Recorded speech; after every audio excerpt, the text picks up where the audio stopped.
दोस्तों आज मैं आपको साइंस के 30 महत्वपूर्ण क्वेश्चन बताने जा रहा हूं जो कि रेलवे, एसएससी और अदर एग्जाम में पूछे जाते हैं।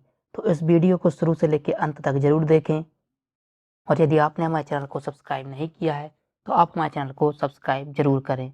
तो क्वेश्चन नंबर 120, भू स्थिर उपग्रह का आवर्तकाल होता है? ए 9 घंटे, बी 12 घंटे, सी 24 घंटे, डी 28 घंटे। तो भू स्थिर उपग्रह का आवर्तकाल, इसका आंसर सी है, 24 घंटे होता है। क्वेश्चन नंबर 121, यदि किसी पिंड को पृथ्वी से 11.2 किलोमीटर प्रति सेकंड के वेग से फेंका जाए तो पिंड ए पृथ्वी पर कभी नहीं लौटेगा, बी 2 घंटे बाद लौट आएगा, सी 24 घंटे बाद लौट आएगा, डी कुछ निश्चित नहीं। तो 121वें का जो आंसर है वो ए है, पृथ्वी पर कभी नहीं लौटेगा।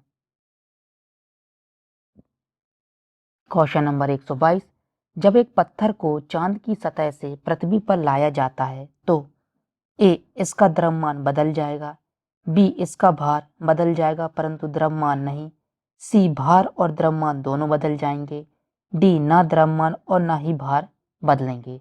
तो क्वेश्चन नंबर 122 का आंसर जो है वो बी है, इसका भार बदल जाएगा परंतु द्रव्यमान नहीं। क्वेश्चन नंबर 123, किसी लिफ्ट में बैठे हुए व्यक्ति को अपना भार कब अधिक मालूम पड़ता है? ए जब लिफ्ट त्वरित गति से नीचे आ रही हो, बी जब लिफ्ट त्वरित गति से ऊपर जा रही हो, सी समान वेग से नीचे आ रही हो, डी समान वेग से ऊपर जा रही हो। तो 123 का जो आंसर है वो बी है, जब लिफ्ट त्वरित गति से ऊपर जा रही हो, जब लिफ्ट में बैठा हुआ व्यक्ति का भार अधिक महसूस होता है। क्वेश्चन नंबर 124वां, क्वेश्चन नंबर 124, पृथ्वी के परितः घूमने वाले कृत्रिम उपग्रह से बाहर गिराई गेंद ए पृथ्वी पर चली जाएगी, बी चंद्रमा पर चली जाएगी, सी पृथ्वी पर गिरेगी, डी पृथ्वी के परितः उपग्रह के समान आवर्त काल के साथ उसी की कक्ष में घूमती रहेगी। तो 124वें का जो आंसर है वो डी है, पृथ्वी के परितः उपग्रह के समान आवर्त काल के साथ उसी के कक्ष में घूमती रहेगी। क्वेश्चन नंबर 125वां, एक लिफ्ट में किसी व्यक्ति का प्रत्यक्ष भार वास्तविक भार से कम होता है जब लिफ्ट जा रही हो, ए त्वरण के साथ ऊपर, बी त्वरण के साथ नीचे, सी समान गति के साथ ऊपर समान गति से नीचे।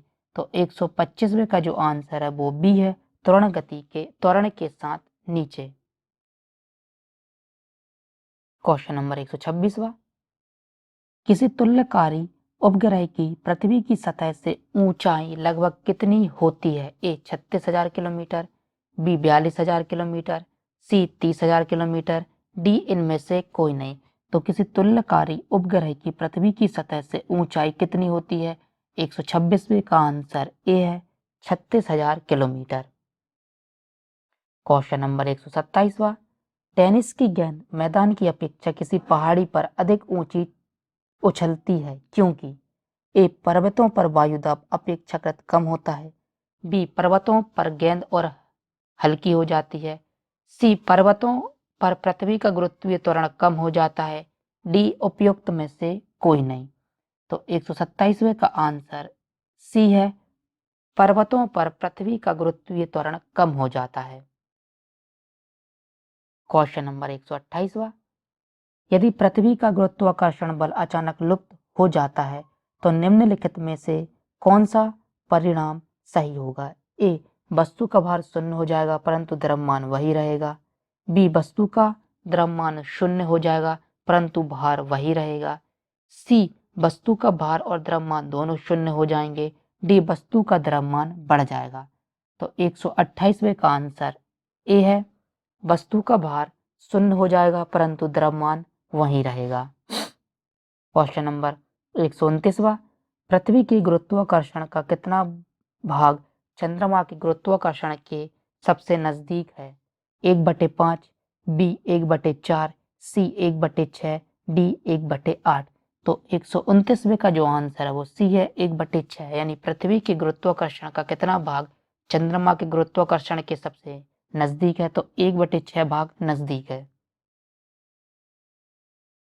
क्वेश्चन नंबर 130, लोलक की आवर्तकाल ए द्रव्यमान के ऊपर निर्भर करता है, बी लंबाई के ऊपर निर्भर करता है, सी तापक्रम के ऊपर निर्भर करता है, डी समय के ऊपर निर्भर करता है। तो लोलक का आवर्तकाल, इसका आंसर बताइए दोस्तों कमेंट बॉक्स में 130 का। तो इसका आंसर 130 का बी है, लंबाई के ऊपर निर्भर करता है।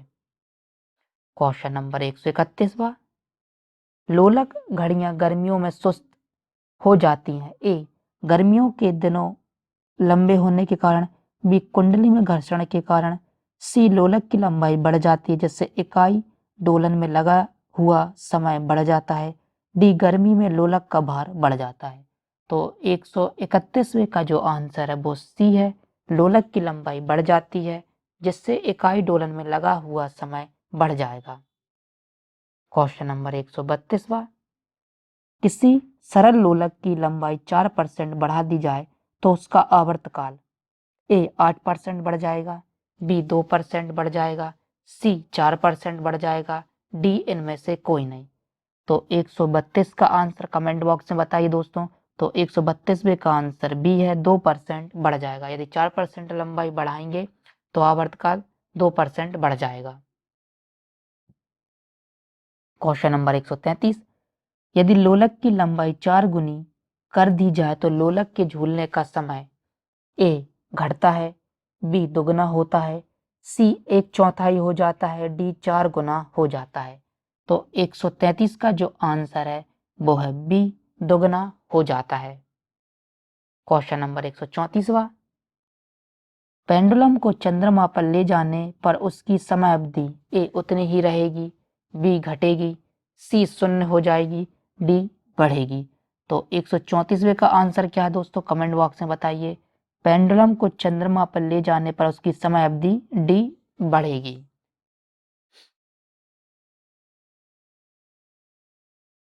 क्वेश्चन नंबर 135वां, एक कण का द्रव्यमान m तथा संवेग p है, इसकी गतिज ऊर्जा होगी, ए mp, p p² m, सी p² upon m, D p² / 2m। तो 135 का आंसर बताइए दोस्तों कमेंट बॉक्स में। तो 135 का आंसर डी है, p² upon 2m। Question number 136वां, हुक का सिद्धांत निम्नलिखित में से किससे संबंधित है, ए द्रव दाब से, बी प्रत्यास्थता से, सी रेडियोधर्मिता से, डी इनमें से कोई नहीं। तो हुक का सिद्धांत किससे संबंधित है, तो 136वें का आंसर बी है, प्रत्यास्थता से। क्वेश्चन नंबर 137वां, तेल की एक छोटी बूंद पानी पर फैल जाती है क्योंकि, ए तेल की सयांता अधिक होती है, बी जल की सयांता अधिक होती है, सी तेल का पृष्ठ तनाव अधिक होता है, डी जल का पृष्ठ तनाव अधिक होता है।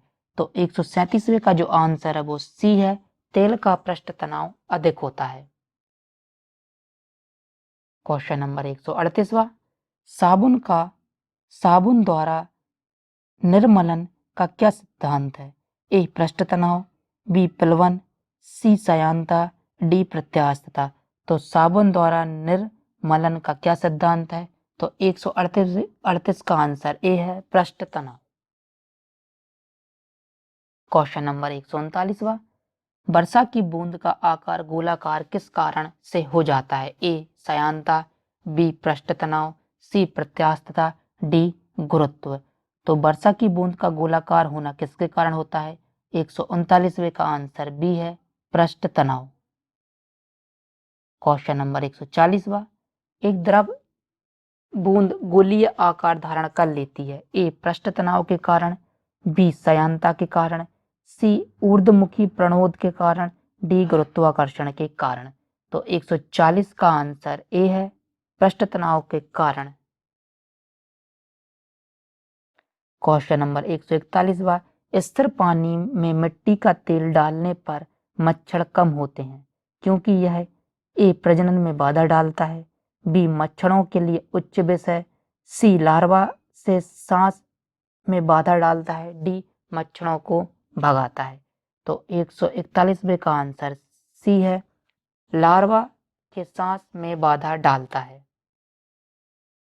क्वेश्चन नंबर 142वां, पानी से निकलने पर शेविंग ब्रश के बाल आपस में चिपक जाते हैं, इसका कारण है ए पृष्ठ तनाव, बी सयांता, सी प्रत्यास्थता, डी घर्षण। तो पानी से निकालने पर शेविंग ब्रश के बाल आपस में चिपक जाते हैं, इसका कारण है, तो 142 का आंसर ए है, पृष्ठ तनाव।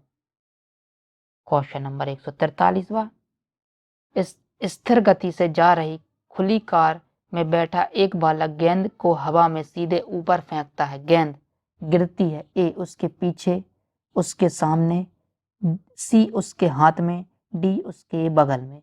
तो 143 का आंसर सी है, उसके हाथ में। क्वेश्चन नंबर 144वां, एक व्यक्ति पूर्णतः चिकने बर्फ के क्षैतिज समतल के मध्य में विराम स्थिति में है, न्यूटन के किस एवं किन नियम या नियमों का उपयोग करके वह अपने आप को तट तक ला सकता है? ए पहला गति का नियम, बी दूसरा गति का नियम, सी तीसरा गति का नियम, डी पहला दूसरा और तीसरा गति का नियम। तो 144वें का आंसर सी है, तीसरा गति का नियम। क्वेश्चन नंबर 145वां, कपूर के छोटे छोटे टुकड़े जल की सतह पर क्यों नाचते हैं? ए पृष्ठ तनाव के कारण, बी सयांता के कारण, सी कपूर का यह गुण है, डी जल के घनत्व के कारण। तो 145वें का आंसर ए है, पृष्ठ तनाव के कारण। क्वेश्चन नंबर 146वां, जब शुद्ध जल में डिटर्जेंट डाला जाता है तो पृष्ठ तनाव ए बढ़ जाता है, बी घट जाता है, सी अपरिवर्तित रहता है, डी अपरिमिति हो जाता है। तो 146 का जो आंसर है वो है बी, घट जाता है। क्वेश्चन नंबर 147वां, साबुन को जल में घोलने पर पृष्ठ तनाव ए घट जाता है, बी बढ़ जाता है, सी अपरिवर्तित रहता है, डी पहले घटता है फिर बढ़ता है। तो 147वें का आंसर ए है, घट जाता है। क्वेश्चन नंबर 148वां, सामान तक कमरे की छत के निकट लगाए जाते हैं क्योंकि ए सांस में छोड़ी गई गर्म हवा ऊपर उड़ती है और बाहर चली जाती है, बी उनसे कमरे में क्रॉस वेंटिलेशन होता है, सी उनसे कमरे में कुछ रोशनी मिलती है, डी निचले भाग में वह शोभा नहीं देती। तो 148वें का जो आंसर है वो है ए, सांस में छोड़ी गई गर्म हवा ऊपर उठती है और बाहर चली जाती है।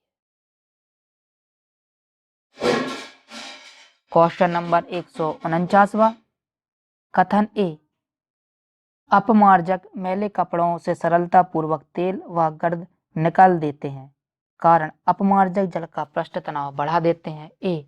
ए और आर दोनों सही हैं तथा आर ए की सही व्याख्या है, बी ए और आर दोनों सही हैं परंतु आर ए की सही व्याख्या नहीं है, सी ए सही है परंतु आर गलत है, डी ए गलत है परंतु आर सही है।